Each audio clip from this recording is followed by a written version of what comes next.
Oh, have I got a treat for you. This is an absolute gem from the land down under. A tribute to 1993's Blown Away, starring Corey Haim and Corey Feldman. This is Lady Terror.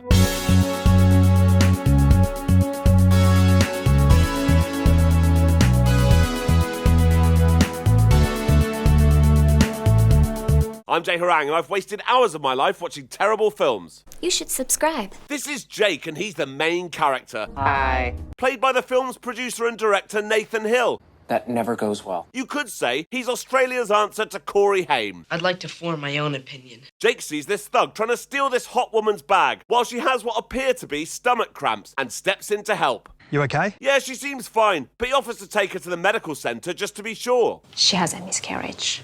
Come again? Oh, is that what that was? There's nothing else Jake can do, so he hands the nurse this massive business card and tells her to pass it on to her. Jake is a lawyer, and sometimes he leaves work early, so he and his friend can sit in an empty bar and laugh at things.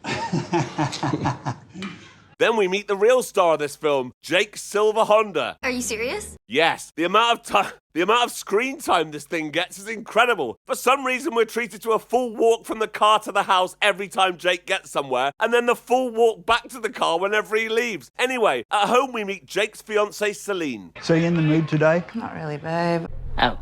Yeah, things aren't exactly working out. But then Jake gets a call from Candice, the woman he helped in the car park. She's like, come and meet me, so I can thank you in person. What, now? Yes. So after a walk to the Silver Honda, he drives to this strip club where she works and she gives him a lap dance. I wasn't expecting that at all. I'd have started thinking it was at least a remote possibility when I walked into the strip club. But okay, Candice suggests that they go for a drive, and this allows us to get more time with the Silver Honda. You married?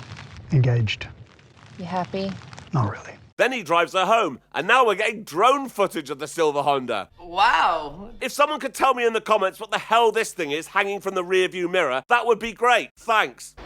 I just don't know what it is. When they get to Candice's house, they kiss. Then she walks inside past the Silver Honda before Jake drives it back to his house. He's got the horn, so he tries to get her road. Sorry about that. But this happens. The fuck, Jay? Fucking hell. What? Who was she expecting? Maybe we'll find out later. Although we don't see Jake knocking one out when she leaves, it's certainly implied. The next day at work, this woman comes in to see Jake about a legal issue. Any other questions while you're here today? How do you take your eggs in the morning? Yeah, that's right. His own fiancée aside, it seems every woman in this universe is desperate to shag Jake. All right. Back at home, Jake's fiancée Celine is so sick of him, she's pacing around the kitchen like this. She's telling her dad, who looks the same age as her, how horrible Jake is. But her dad's like, oh, come on, he's not that bad. Dad, you're not even listening to me! Ooh. We're back at Candice's house now, and in walks my favourite character, Candice's stepfather, Anton. Her mum's dead, by the way. Not again. I'm not sure what's supposed to be happening here. Is he going to whip her with the belt? Is he planning to piss all over the carpet? Or is it a full Severus Snape? No idea, but one of those is happening. Back at Jake's, things are still tense with Celine. How are you going? What? Oh, dear. But then he gets a call from Candice. She's like, come over now, I want you inside me. So Jake Silver Hondas his way over there immediately. When he arrives, she comes out wearing this, and then they bang. After they finish, Candice gets in the shower, and the camera lingers on her for ages while she's in deep thought.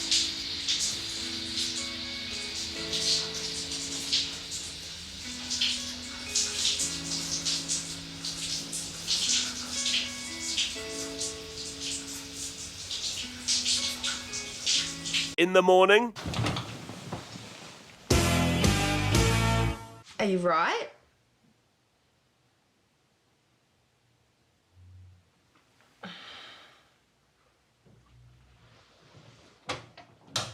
Again with the lingering. This is Jake.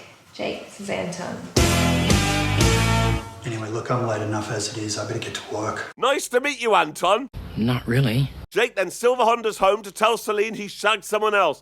Good? She's like, yeah, I'm seeing someone else anyway. So he's like, right then, I'm taking my engagement ring off if I could just get it off my fucking finger. So that's it, she's gone. The woman with the rubbish hat who works in Jake's office is his assistant, whose name I can't pronounce, so I'm just going to call her Irene. All right. She's training to be a private investigator, and we know that because she's reading this book about how to be a private investigator. Jake then Silver Hondas to Candace's house, where we meet her friend Tanina. He tells them his engagement is off. When he gets to work, Irene notices that Jake's no longer wearing his ring. He gets a call from Candace telling him to get to her house urgently. Irene wants to know what's going on, and luckily, Jake has written Candace's name, occupation, phone number, and the fact that her mum's dead on this post-it note. Really? Really? So she does some investigating. Jake gets back in the Silver Honda and over to see Candace. But oh no, she's got a cut on her head. Poor thing. She's like, yeah, it was Anton. But she doesn't want to talk about that. Just fuck me, babe. And then they bang. After they finish, Candace tells Jake that Anton's really pissing her off at the moment, so she wants him dead. Jake drives home, and as soon as he gets back, Candace summons him again. I strongly suspect that whole journey was just an excuse to show more of the Silver Honda. Anyway, when he gets there, this happens. He's a lawyer, goddammit! I think it's time for you to leave, pal. Unbelievable. When Anton gets outside, he makes a phone call and arranges to have Jake attacked. But the guy he's hired has no idea that as well as being irresistible to all women, Jake is an expert martial artist. Not that he needs to be against this guy. Why on earth is this guy being hired to attack anyone? No idea, but that's what's happening. Jake's like, right, who told you to jump me? And he's like, I don't know his name. All I've got is a photo of him on my phone. So Jake's like, let me see it. What? Okay, so Anton went to the trouble to not give the attacker his name, but either posed while he took the photo of him right up in his face, or sent him a selfie. This is shit. Anyway, all this has made Jake decide that it's time to kill Anton. Well, I'm involved now. Yeah, I suppose. Candace tells him that Anton goes shooting rabbits once a month, so that would be a great time for Jake to kill him. That way, he could make it look like a hunting accident. Pow. Whoops. I shot the wrong rabbit. That's actually not a bad plan. Let's see how well this is executed. Jake gets a gun from his friend and drives the Silver Honda out to the field where Anton is hunting. Now, bear in mind the plan is to make this look like a hunting accident. Oh, man, what the fuck are you doing here? Sorry, but I came down to make peace with you. Oh, what? And you fucking shot me? He's like, yeah, sorry, I was aiming at a rabbit. Let me take you to a hospital. Oh, I don't think I can fucking make it. Oh, man, this sucks. Fuck. What the fuck were you thinking? Then Jake takes Anton back to his car, locks him in the back seat, covers the car with petrol, and blows it up.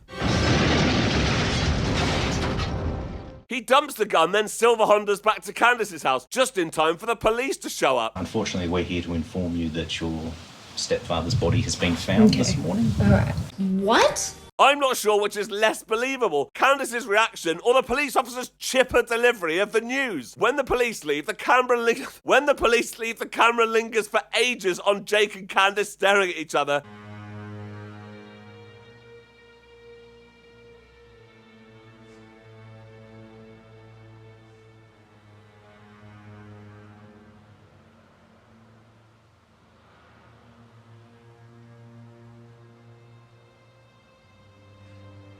I haven't edited that. It honestly goes on for that long. Can't believe we did it. He's actually gone. Yep, and he's never coming back. What? Of course he's not. He's dead. What a stupid thing to say. Now Candace is walking around with a suitcase full of gold. That's the inheritance she got from Anton. She goes to drop it with Tanina, then goes to work as normal. Jake then arrives in the Silver Honda. Tanina's like, Candace is out, but we can drink and have sex if you want. Oh, no way. Candace is going to kill us. No, it's all right. It's fine. And then they bang. But it's not fine, and when Candace gets home, she's furious. So Jake goes back to his office and breaks stuff. Irene comes in and she's like, look, Jake, we need to talk. The new woman you're seeing is up to no good. She explains how she's been following her, somehow without being seen. This is her taking a large amount of goods from a safety deposit box, and this is her talking on the phone to her girlfriend. And this is her arriving home and handing her the suitcase. And this is me being the world's worst private investigator, and this is me presenting Jake with a photo photos in a monotone voice. Excuse the accent, but yeah, looks like Candice and Tanina were in this together. Yes, of course. Now things are beginning to make sense. They planned to use Jake to kill Anton so they could get the inheritance and leave town. Irene tells Jake that there's still time to catch Candice as she's tying up some loose ends at the strip club she works at. But when Jake gets there in the silver Honda, she's not there. That's definitely not her sat at that table with a blonde wig on. Oh, yes, it is. Fucking killed someone for you. Jake, I'm sorry. Irene goes round to see Tanina. Tanina's like, who are you and what do you want? No, that's not for you. Then there's this fight.